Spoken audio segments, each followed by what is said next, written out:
Grade 6 created this ratio and scale project in semester 1 because it's part of the skills in the Alberta Curriculum, and also we're trying to allow students to apply their knowledge of technology and also to collaborate with each other, and also to foster their critical thinking, creative thinking, collaboration skill, communication skill, so on.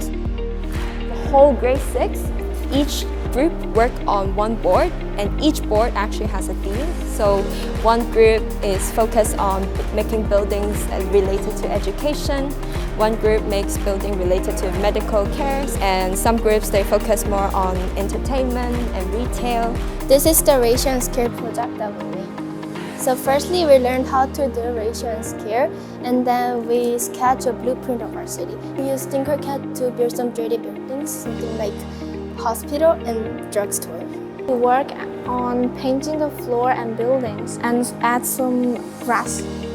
After designing our buildings on TinkerCAD, we 3D print these. Lastly, we add some decoration, something like these trees and these cars, and there are some humans over there. And this is our final work.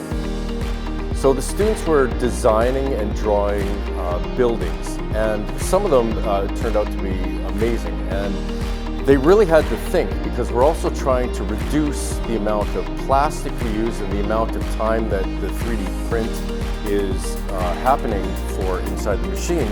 Not only are they creating the shape of it, but they're also having to hollow the inside out and leaving enough thickness on the walls. And these new Bamboo Lab printers that we have are the latest technology, and it's an awesome experience for the kids. They love watching it.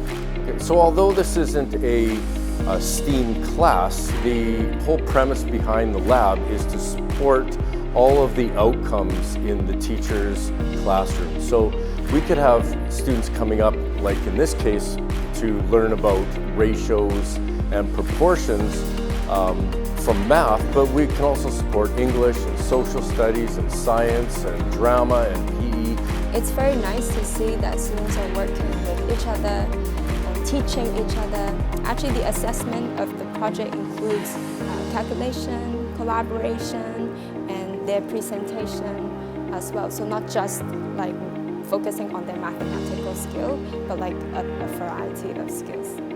I like hands-on learning in my classes because we use fun ways to learn about ratio and scale project and 3D print our buildings and design a city. It's pretty fun.